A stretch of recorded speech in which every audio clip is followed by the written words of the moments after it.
안녕하세요. 터트크림의 아트 디렉터를 맡고 있는 이규영이라고 합니다. 잘 부탁드립니다. 제가 미국에 거주하는 관계로 이 강연은 녹화로 진행되었습니다. 이 강연을 통해 제 게임 RP7의 아트 디렉션과 효율적인 그래픽 파이프라인에 대한 이야기를 나누고자 합니다. 다음과 같은 순서로 강연을 진행할 예정입니다. 처음은 제가 속한 게임팀이랑 게임에 대해서 소개시켜드리고, 그 다음은 제작 고민, 아트 디렉션에 대해 이야기하고, 파이프라인, 그리고 인디게임 개발자나 소규모 게임팀을 위한 그래픽 제작팀을 말씀드리고, 유용한 언리얼 기능들을 소개하면서 강연을 마무리 짓도록 하겠습니다. 저는 9년차 게임 개발자로 블리자드에서 월드 오브 워크래프트와 디아블로4 제작에 참여했었고, 작년에는 블리자드를 퇴사해서 낮에는 미국 게임 회사 배경 아티스트로 일하고 있고, 퇴근 후에는 인디게임을 만들고 있습니다. 파트타임 인디게임 개발자인 셈인데요. 언젠가는 풀타임 1인 인디게임 제작자가 되는 게 제 꿈입니다. 아직은 코딩 실력이 서툴러서 혼자서 인디게임을 만드는 건 현실적으로 힘들고, 저는 저만의 아트 디렉션을 가진 인디게임을 만들고 싶었고, 때마침 터트크림에서는 아트 디렉터가 필요해서 서로의 니즈가 잘 맞아 같이 게임을 만들고 있습니다. 터트크림은 창립 10주년이 된 인디게임 팀입니다. 실험적이고 독창적인 게임을 만듭니다. 슈가큐브나 6180 더 문처럼 특이한 플랫포머 게임을 출시했습니다. 현재는 기획자 1명, 프로그래머 1명, 그리고 제가 함께 RP7이라는 게임을 만들고 있습니다. RP7을 한마디로 설명해 드리자면 슬롯 머신과 오토 배틀러 RPG가 만난 게임입니다. 플레이어는 7개의 키로 슬롯을 랜덤하게 돌릴 수 있고, 캐릭터는 자동으로 좌에서 우로, 우에서 좌로 움직입니다. 캐릭터가 죽지 않게 회복 포션을 먹으면서 몬스터와의 전투로 경험치를 올리고, 캐릭터를 레벨업 시키고, 새로운 장비를 파밍해서 강해지고, 스테이지 마지막에 있는 보스를 물리치고 다음 스테이지로 넘어가는 던전 크롤러 게임입니다. 게임 플레이 트레일러를 한번 보시죠.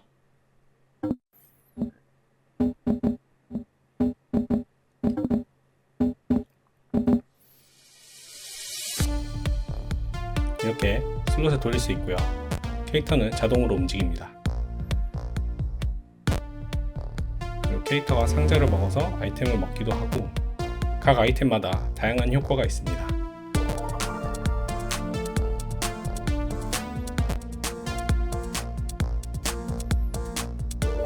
가시함정도 있고요. 주점에서 음료수를 마시고, 스테이지 마지막에서는 보스와 1대1 전투를 벌입니다.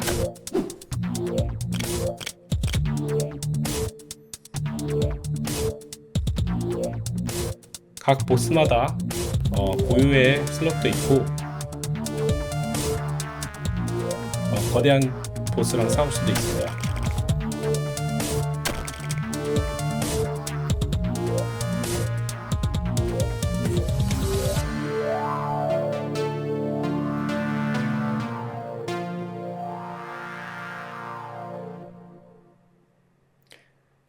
게임의 독특한 디자인을 인정받아서 2019년 에픽 메가 그랜트를 시작으로 부산 인디게임 페스티벌이랑 비트 서밋, 일본의 인디게임 페스티벌이죠.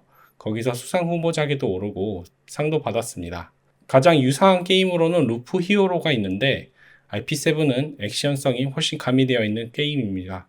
좀 더 피아노 치는 것 같은 게임 플레이라고 해야 될까요? 내년에 출시되니 기대해 주셨으면 좋겠습니다.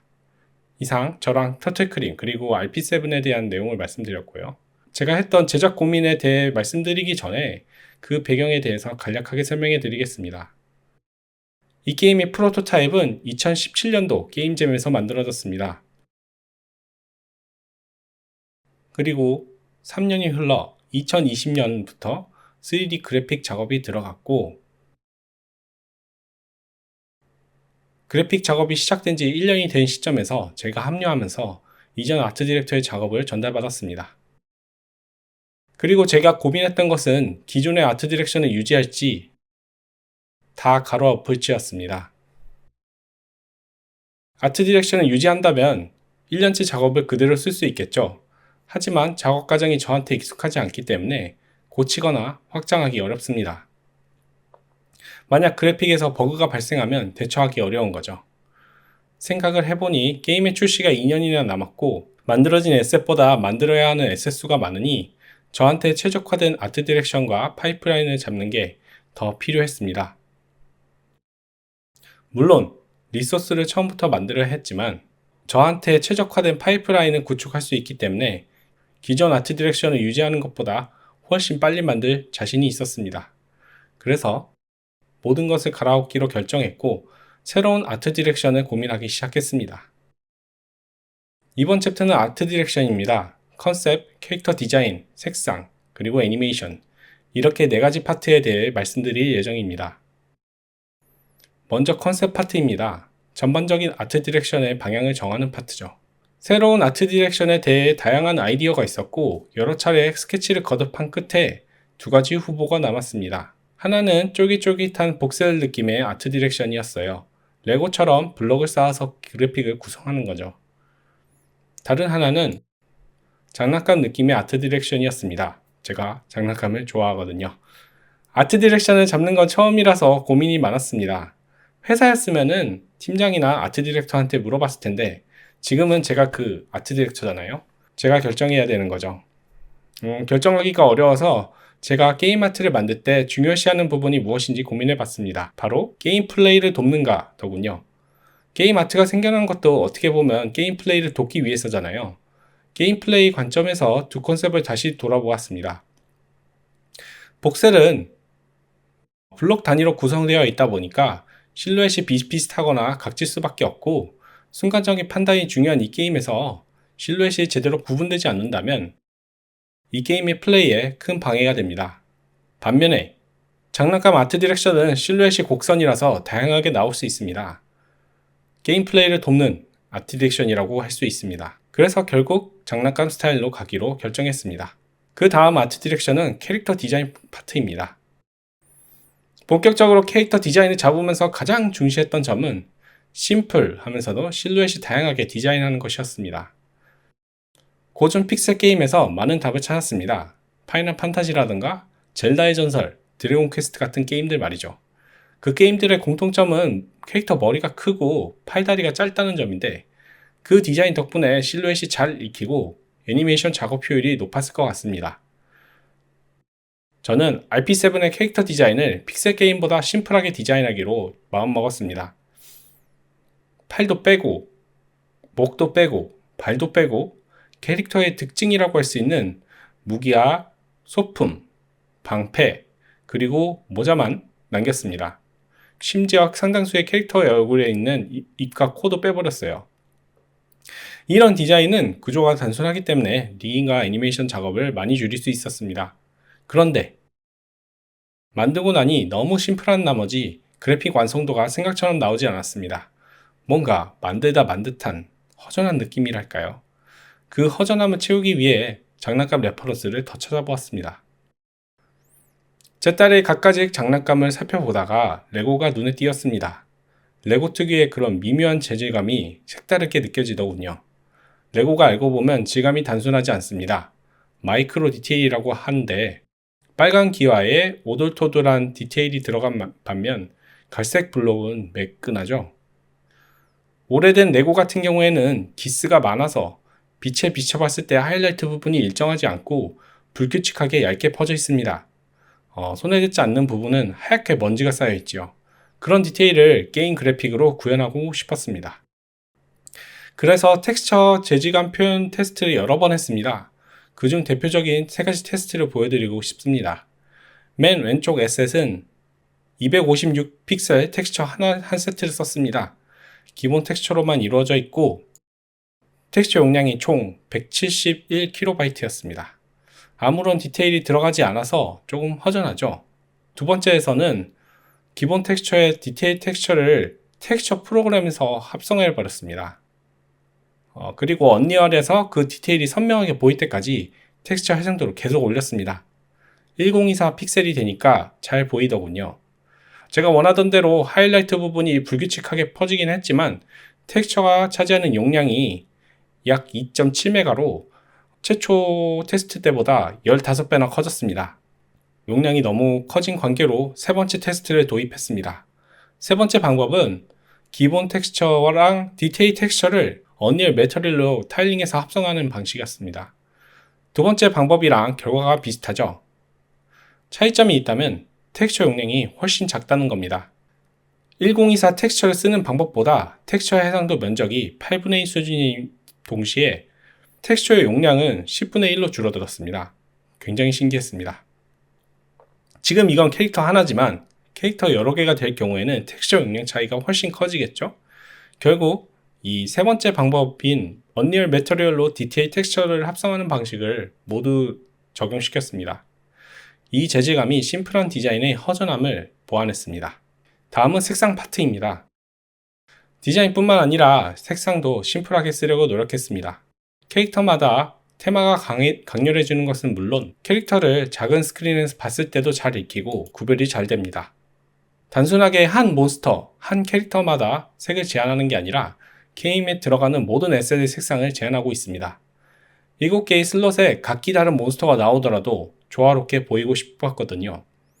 지금까지 만든 몬스터를 쭉 모아봤는데 같은 색상을 쓰는 게 보이시나요? 가장 잘 보이는 건 노란색이죠? 병아리랑 수영튜브 미이라가 쓰고 있습니다. 그 다음은 검정색, 완전 검정색보다는 살짝 어두운 회색을 쓰고 있습니다. 베이지색은 정말 많이 쓰이고 있어요. 순수한 흰색보다는 약간 밝은 회색을 써야지 잘 나오더군요. 그리고 마지막으로 초록색은 슬라임이랑 화분 몬스터, 고블린에도 쓰였고요. 이런 초원 테마 배경물에도 다 쓰였습니다. 다음은 애니메이션 아트 디렉션 파트입니다. 애니메이션도 픽셀 게임을 많이 참조했습니다. 픽셀 게임에서는 용량을 줄이고자 최소한의 프레임으로 이루어져 있는데 특유의 박력 있으면서 박자감 있는 느낌이 나더군요. 프레임이 딱딱 끈끈인 느낌으로 저도 RP7의 애니메이션을 잡아봤습니다. 움직임 자체는 단순하지만 단조롭지 않게 각 부위의 타이밍을 미묘하게 어긋나게 하고 소품에 미세한 애니메이션을 넣음으로써 전체적으로 풍성하게 읽히도록 만들었습니다. 모자가 한 박자 느리게 떨어진다던가 닌자의 움직임이 멈춘 다음에 표창이 흔들리는 식으로 말이죠. 작업량 자체도 적고 좀 RP7만의 독특한 애니메이션 디렉션을 잡은 것 같습니다. 아트 디렉션에 대한 내용은 여기까지입니다. 컨셉에서는 복셀과 장난감 스타일에 대해서 말씀드렸고 캐릭터 디자인 파트와 색상은 단순하게 만들려고 했고 애니메이션은 단순하지만 단조롭지 않고 풍부한 애니메이션을 만들려고 노력했습니다. 이제 파이프라인에 대해서 이야기할 건데요. 게임 그래픽 개발 프로세스에 대해 중점적으로 다루고자 합니다. 먼저 제가 초반에 사용했던 파이프라인을 보여드리도록 하겠습니다. 초반 파이프라인은 제가 평소 하던 방식으로 구성했습니다. 스케치를 마치면 게임 엔진 안에서 게임 플레이 카메라를 기준으로 원기둥이나 박스로 블락아웃을 하고 그 블락아웃 결과물을 가지고 지브러쉬로 가져와서 스culpting을 하고 3D 맥스에서 손으로 폴리드로 툴로 리토포를 하고 마지막으로 서브센스 페인터에서 손으로 텍스처를 그렸습니다. 여러분도 이 방법을 많이 쓰시나요? 저는 굉장히 많이 쓰는 편입니다. 평소에 많이 쓰던 방식이라 금방 만들 줄 알았는데 이게 웬걸 에셋 하나 만드는데 10일이 소요된다는 사실에 놀랐습니다. 모델링이랑 텍스처만 만들었는데 말이죠. 아무래도 제가 퇴근 후 한두 시간밖에 작업을 못하니 이 방식으로는 게임 완성이 힘들 것 같았습니다. 캐릭터나 보스의 같은 경우에는 리깅도 해야 되고 애니메이션도 해야 될 거 아니에요.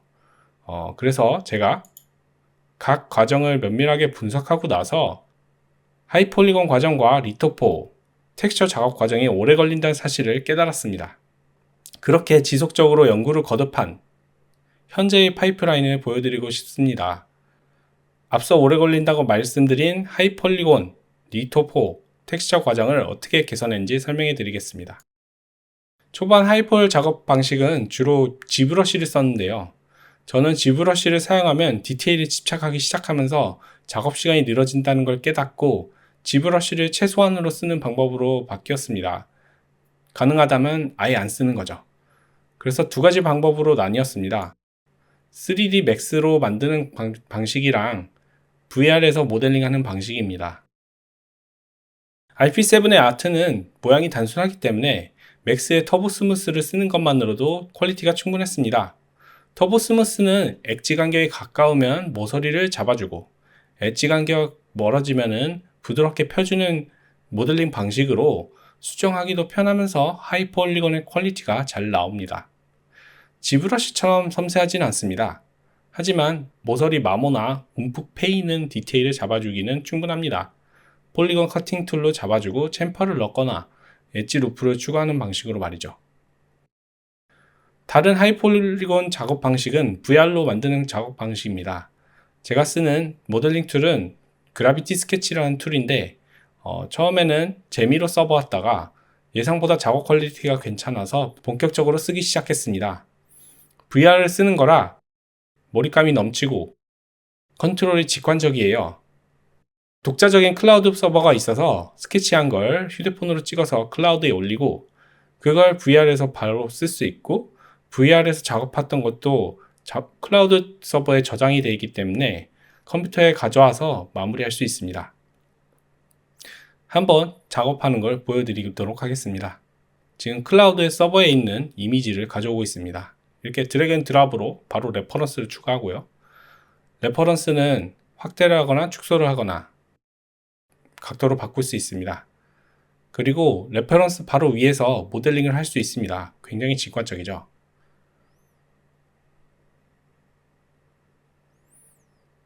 레퍼런스의 프로포션 그대로 3D로 표현하기 아주 편합니다.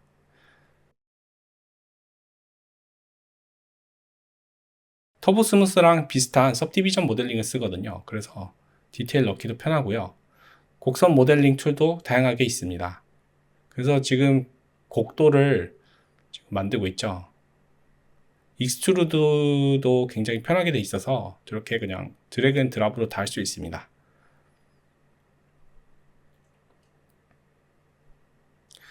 3D 스케치 기능도 당연히 있는데요.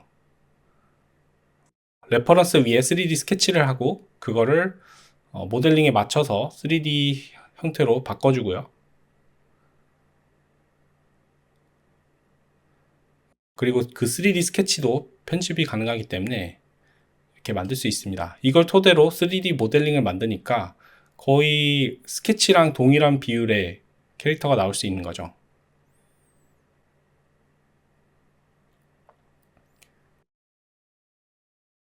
이렇게 색을 살짝 얹어서 매터리얼 렌더링도 가능합니다. 제 주변에 그래비티 스케치를 쓰는 사람이 저밖에 없어서 테스트는 안 해봤지만 여러 명이서 멀티플레이 모드로도 협업할 수 있다고 합니다. 아쉽게도 그래비티 스케치는 모델링 전문 툴이라서 텍스처 작업이나 리깅 작업은 다른 프로그램에서 해야 하지만 결과물이 굉장히 만족스럽게 나와서 개인적으로 더 선호하는 작업 방식입니다.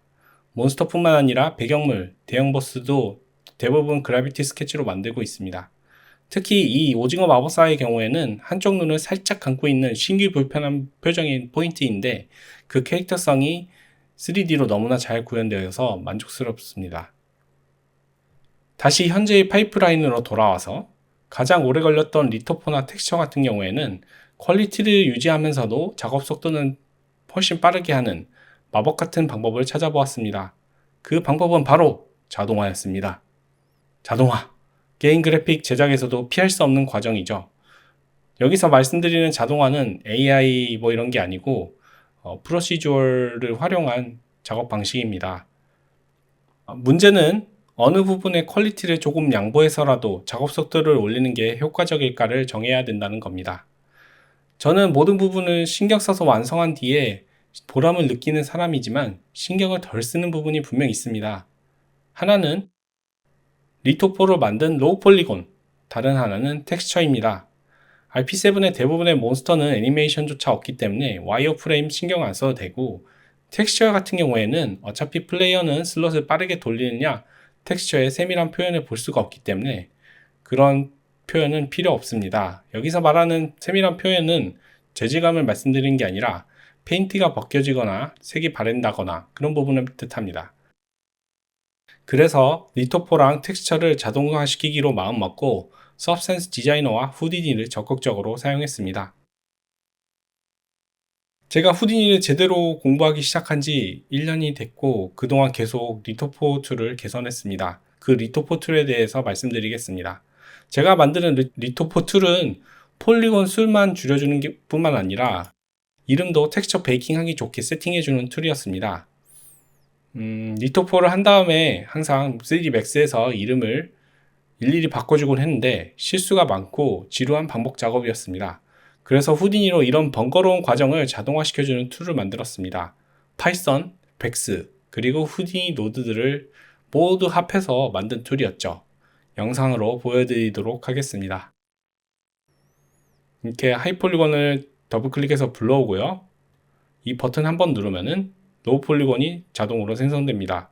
그리고 로우 폴리곤은 제가 원하는 만큼 폴리곤 개수를 맞춰서 자동적으로 변환되고요.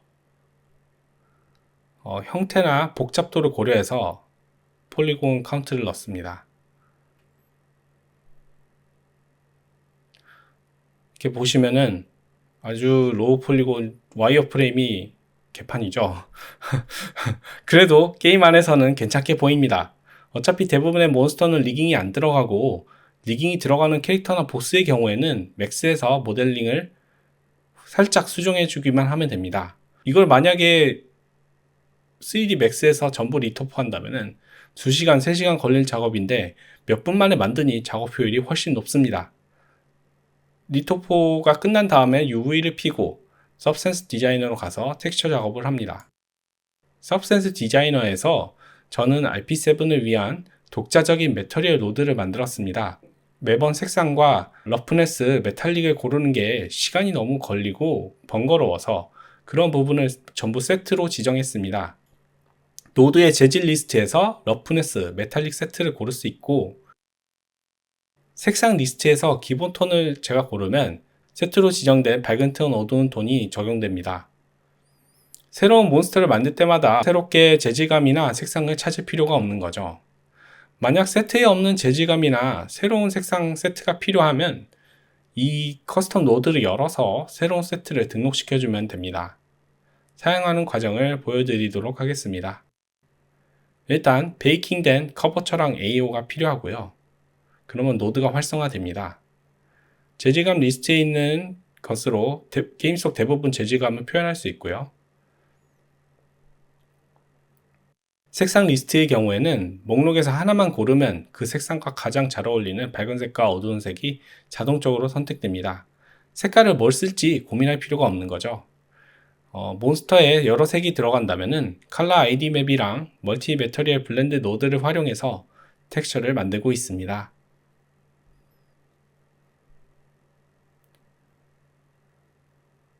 그리고 이 노드는 AO와 하이라이트를 투명도 조절을 할 수가 있습니다. 간혹 커버처가 너무 강하게 구워졌거나 AO가 너무 강하게 구워졌을 경우에는 이 슬라이드를 조정해 가지고 제가 원하는 만큼으로 바꿀 수 있습니다.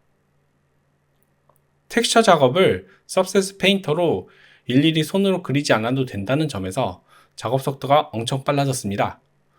5분에서 10분이면 텍스처 작업을 완료할 수 있으니까요. 자동화 작업 툴을 고려하고 계시거나 배우고 싶은 분들을 위해서 가이드도 남겨봅니다. 일단 후디니랑 서브센스 디자이너 둘 다 노드 베이스인데 가장 큰 차이점은 코딩이 필수냐 아니냐예요. 아무래도 서브센스 디자이너는 코딩을 알면 도움이 되긴 하는데 필수는 아닙니다. 그냥 노드만 이어도 원하는 텍스처 작업을 대부분 만들 수 있습니다. 반면 후디니는 그 진가를 발휘하기 위해서는 노드만 쓰는 게 아니고 백스를 써야 되고요. H스크립트도 알아야 되고 파이썬도 알면은 자동화하기가 정말 편해집니다. 그렇기 때문에 배우는 난이도가 높습니다. 개인적으로 서브센스 디자이너로 노드를 써보면서 논리적인 접근을 숙지하신 다음에 후디니를 써보시는 것을 추천드립니다.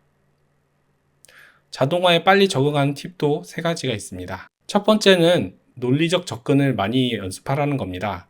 저도 아트만 했던 사람으로서 가장 어려웠던 부분이었습니다. 직감적으로 그려서 해결했던 부분을 논리적으로 접근한다는 점이 굉장히 어려웠습니다. 직감적으로 해결했다는 거는 이 부분에 색을 풍부하게 넣으면 텍스처가 이쁘겠지? 이렇게 생각하는 거고, 논리적인 접근이란 거는 이쁜 텍스처는 채도가 부분적으로 높다. 마스크 A와 B가 겹치는 부분의 채도를 30% 높이자. 이렇게 생각하는 게 논리적 접근이라고 할 수 있죠. 결과물은 비슷할 수 있지만 접근법이 전혀 다릅니다. 후자는 논리적으로 접근한 거죠. 그래서 저는 글쓰기를 많이 합니다. 그래도 논리가 들어가기 때문에 제가 원하는 자동화 툴에 대해서 글로 구체적으로 써보고, 글에 써진 한 문장 한 문장을 구현하다 보면 금방 논리적인 접근법을 공부할 수 있습니다. 그리고 이 세상에 완벽한 자동화 툴이란 없습니다. 툴을 만들다 보면 버그가 만들어질 수밖에 없습니다. 중요한 것은 버그를 방지하는 방법이랑 고치는 법을 배우는 게 중요합니다. 기능을 한 번에 하나씩 추가하고 테스트하고 또 다른 기능을 추가하는 방식으로 진행해야지 버그를 상당히 줄일 수가 있습니다. 구현 속도를 높이겠다고 아니면 마음이 급해서 여러 기능을 테스트 없이 한꺼번에 넣으면은 어디서 고쳐야 할지 감도 안 잡히는 오류 덩어리가 돼버립니다. 하나씩 기능을 추가하고 테스트해야 어디서 버그가 나는지, 어느 부분에서 오작동을 하는지 쉽게 파악할 수 있습니다. 마지막으로 프레임으로 노드를 정리하고 무슨 생각으로 그 노드를 짰는지 코멘트를 꼭 남기세요. 3개월, 6개월 뒤에 열어보면 내가 뭔 생각으로 이렇게 노드를 개판으로 짜놨지? 전혀 알 수가 없습니다. 새로 만들어야 될 경우도 있습니다. 이렇게 하이폴리건은 맥스랑 VR을 쓰고, 릭토폰은 후디니를 쓰고, 텍스처는 서브센스 디자이너를 사용했더니 총 10일 걸리던 작업이 이틀로 줄었습니다. 이상 파이프라인에 대해서 말씀드렸습니다. 좀 내용이 많았는데요. 초반이랑 현재의 파이프라인을 비교해서 말씀드렸습니다. 파이프라인 구성 자체는 비슷한데 사용하는 프로그램이 바뀌면서 효율성이 많이 높아졌습니다. 인디게임 개발자와 소규모 게임팀을 위한 에셋 제작 팁도 남겨봅니다. 비주얼 프로토타입부터 만드는 거 정말 좋고요. 제약을 거셔야 되고 작업시간 관리를 하는 실질적인 팁을 알려드리도록 하겠습니다. 먼저 비주얼 프로토타입입니다. 건축물로 치면 미니어처를 먼저 만드는 것으로 아티스트가 가진 비전을 간략하게 만들어 봄으로써 새로운 그래픽 에셋이 게임 플레이와 어울리는지 테스트를 할 수 있습니다. 완성된 에셋이 가지고 있을 문제를 비주얼 프로토타입 단계에서 미리 알아내고 보완할 수도 있습니다. 대표적인 예로는 스케치, 블락아웃 모델링, 레벨 시퀀스가 있습니다. 스케치는 어떻게 보면 가장 고전적인 비주얼 프로토타입인데요. 개인적으로는 최고의 이터레이션, 그러니까 반복을 통해 시행착오로 겪어보는 방법이라고 생각합니다. 첫 번째는 디자인 스케치가 실패했을 경우에는 두 번째, 세 번째를 그려보면 되니까요. 전부 다 실패한다면은 각 스케치에서 마음에 들었던 부분을 편집해서 하나로 다시 융합시킬 수도 있습니다. 무턱대고 3D로 만들면은 고치는데 하루 이틀 걸릴 일을 스케치는 선 몇 개로 고칠 수 있으니 가장 효과적이죠. 맨 왼쪽 개구리는 게임 속 사이드킥 캐릭터인데요. 귀여우면서도 똘끼 넘치는 캐릭터라서 고민을 많이 했습니다. 입모양을 일자로 할지, V자로 할지, U자로 할지, 그리고 눈을 올리브처럼 할지, 수박씨처럼 할지, 다피오카처럼 할지 고민했었습니다. 최종 버전은 게임 속에서 확인해 보시길 바랍니다. 그뿐만 아니라 스케치는 팀원끼리 의견 조율할 때도 탁월한 성능을 발휘합니다. 팀회의를 해야 할 때 한 단어를 쓰더라도 서로 다른 걸 상상하기 쉽잖아요. 레퍼런스와는 달리 스케치는 구체적으로 예상되는 결과물을 직접적으로 보여주기 때문에 아티스트의 비전을 전달하기가 쉽습니다. 본격적인 모델링 작업에 앞서 팀원들의 피드백을 반영하기도 훨씬 쉽죠. 스케치가 끝난 다음에 모델링을 해봐야겠죠. 무턱대고 3D 프로그램을 켜고 모델링을 하다 보면 최종 결과물과 모델링 한 게 살짝 뭔가 이질감이 느껴지는 경우가 있습니다. 3D 프로그램에서는 카메라를 계속 돌려가면서 작업하지만 게임 안에서는 그러기 힘들죠. 그래서 저는 항상 게임 엔진 안에서 블락아웃 모델링부터 하는데요. 만들어야 할 3D 에셋 크기가 얼마나 커야 되는지 가늠할 수도 있고 다른 캐릭터와의 비율도 체크해 볼 수 있습니다. 이 황소기사의 경우에는 이런 식으로 블락아웃이 들어가고 최종 모델링은 이런 식으로 되었습니다. 미세하지만 창이 스케치보다 짧아진 걸 보실 수가 있는데 캐릭터 선택 창에서 문제가 발생해가지고 창 크기를 줄일 수밖에 없었습니다. 3D 그래픽 프로그램과 언리얼 엔진의 카메라 렌즈가 달라서 캐릭터 인상이 바뀌는 경우도 있습니다. 제가 작업했던 보스 원아이잭의 경우에는 언뜻 봐서는 비슷해 보이지만 자세히 보시면 차이가 분명히 있습니다. 언리얼에서는 모자가 더 날카롭고 몸이 좀 더 이렇게 기울어져 보이죠? 그 차이는 바로 카메라 렌즈 차이입니다. 카메라의 차이가 얼마나 큰지를 아시려면 원아이잭의 맨 오른쪽 박스를 보시면 됩니다. 맥스에서는 상자 구멍의 3분의 1 정도가 옆면이었다면 언리얼에서는 6분의 1 정도로 보이죠. 이 말이 무슨 말이냐면은 언리얼에 게임 캐릭터가 들어간다면 좀 더 평평하게 보인다는 뜻입니다. 물론 게임 카메라 세팅에 따라서 카메라 차이가 줄어들거나 차이가 커질 수도 있겠죠. 그렇기 때문에 최종 결과물과 비슷한 모델링을 하고 싶으시다면은 게임 엔진에서 모델링 블락아웃을 먼저 하시고 그 다음에 3D 맥스나 블렌더, 마야 가져와 가지고 작업하시는 게 더 효과적입니다. 스케치나 모델링만으로 보여줄 수 없는 게임한 상호작용 프로토타입, 그러니까 인터랙션은 어떻게 프로토타입을 만들어야 될까요? 저는 언리얼 시퀀스를 추천드립니다. 레벨 안에 오브젝트의 위치를 바꾸거나 애니메이션을 설정하고 새로운 오브젝트를 스폰할 수도 있습니다.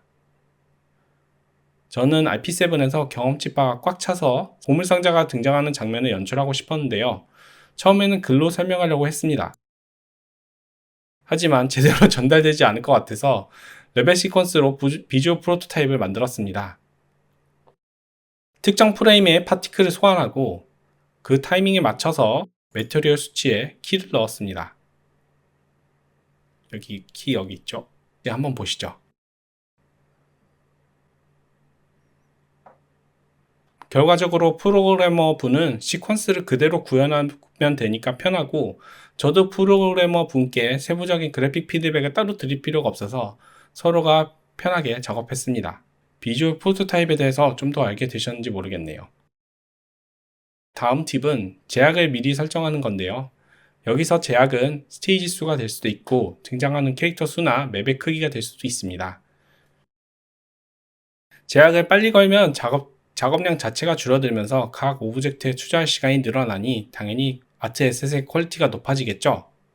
RP7의 개발 과정을 예로 들어보겠습니다. 제가 처음으로 걸었던 RP7의 그래픽 제약은 모든 몬스터가 스케치 단계에서 상자 안에 들어갔을 때 어울려야 한다 였습니다. 안 어울리면 스케치를 다시 했죠. 불행하게도 제가 스케치했던 스켈레톤 흑기사는 제약을 받기 전에 만들어서 좀 피해를 많이 봤습니다. 정말 멋지고 육중한 흑기사를 만들고 싶었어요. 그래서 가로로 길게 했는데 스케치가 끝나고 상자 안에 넣어 보니까 생지보다 작고 귀여운 강철 기사가 되어버린 거예요. 이런 제약을 제대로 못 지킨 게 원인이죠. 결국 스케치를 새로 하는 가슴 아픈 결정을 내렸습니다. 그 가슴 아픈 결정이 특이한 해결책으로 해결되긴 했지만 그래도 지금도 약간 스켈레톤 흑기사에 대한 미련이 좀 남아 있습니다. 물론 이 수영 튜브 미라도 귀엽고 매력적이죠. 제약을 건 거를 역이용할 수도 있습니다. 저는 두 제약, 몬스터는 애니메이션이 없고 카메라는 고정이라는 제약을 역이용해서 좀 더 풍부한 매터리얼을 만들었습니다. 가짜 AO를 넣고 가짜 반사광을 넣는 거죠. 매터리얼 시스템을 보여드리도록 하겠습니다. 이 수치를 수정하면은 위아래로 AO가 들어간다던가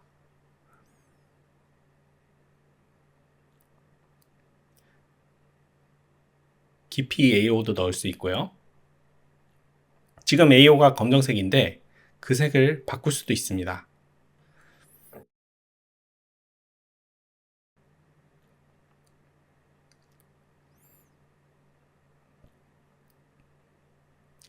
페이크 반사광 색상도 정할 수 있는데요. 잘 보이게 하기 위해서 흰색을 넣게 붙습니다. 그리고 반사광의 각도도 정할 수 있어요.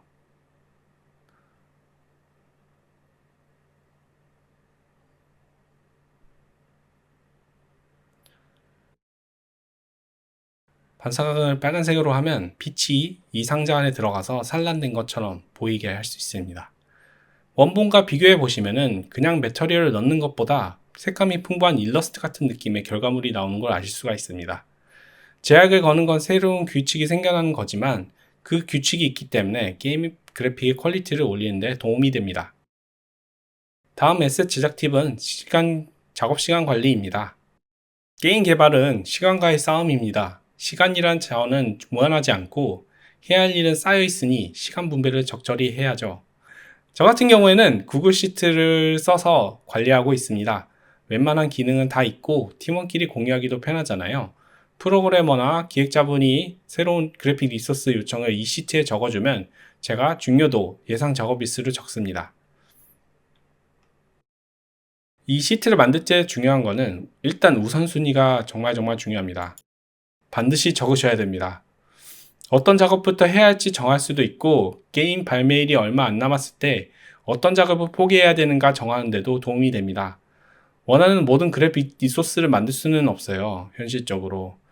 그래서 날짜 체크도 꼼꼼하게 하는 게 현실적인 작업 속도를 계산하는 데 도움이 됩니다. 작업을 시작하면 그 날짜를 표시하고 그러면 이 시트지가 함수로 예상 날짜를 계산해서 알려줍니다.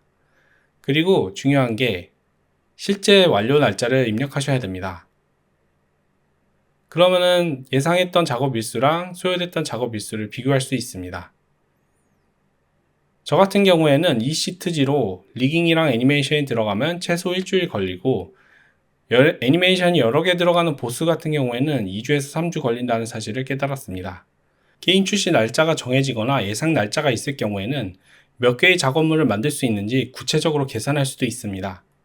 시간 이야기가 나와서 말인데요. 만약 시간을 돈으로 살 수 있다면 어떨까요?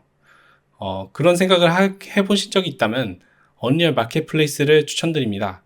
모든 에셋을 직접 만드는 건 좋지만 중요하지 않은 것까지 직접 만들 필요는 없잖아요. 시간당 임금을 고려해서 계산해 보시면 언리얼 마켓플레이스에서 에셋을 돈으로 구입하는 게 더 저렴할 때가 많습니다.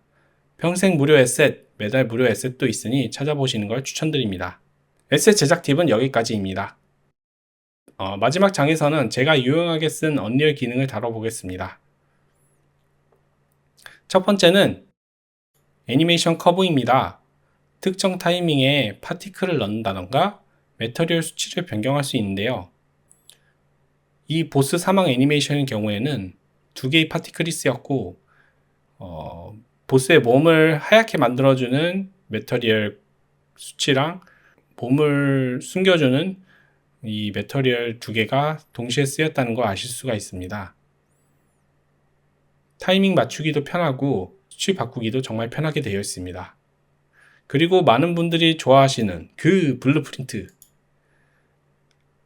저는 개인적으로 아티스트와 프로그래머가 협업하기 정말 좋은 것 같습니다. 저는 언리얼 코딩 쪽은 잘 모르는데 블루프린트를 통해서 간단한 비주얼 스크립팅을 할 수 있다는 점이 놀라웠습니다. 지금 보시는 이거는 보스의 등장을 블루프린트로 만들어 놓은 건데요. 단순히 애니메이션만 들어가는 게 아니라 눈에 라이트를 박아서 라이트가 시간에 따라 바뀌는 애니메이션을 해야 되는데 어떻게 할지 막막했습니다. 하지만 블루프린트로 비교적 간단하게 세팅할 수 있었습니다. 한번 보실까요? 등장 애니메이션.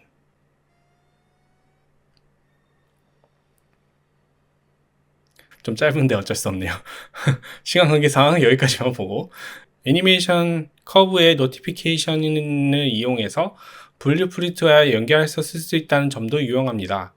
예를 들어서 저 같은 경우에는 보스가 맞은 애니메이션을 플레이한 다음에는 자동적으로 아이들 애니메이션을 플레이할 수 있게 세팅을 했었습니다. 오늘 다루었던 이야기를 간단하게 언급하면서 마무리하겠습니다.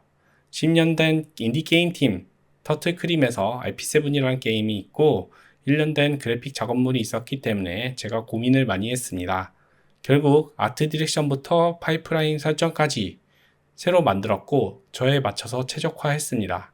그리고 인디게임 제작자들을 위한 간단한 에셋 제작 팁도 말씀드렸고 그 밖에 애니메이션 커브라던가 블루프린트 사용에 대해서 유용한 기능을 말씀드렸습니다. RP7은 2023년도 플레이스테이션, 엑스박스, 스위치, 스팀으로 출시할 예정입니다. 제 발표는 여기까지입니다. 이어서 QA를 진행하도록 하겠습니다. 감사합니다.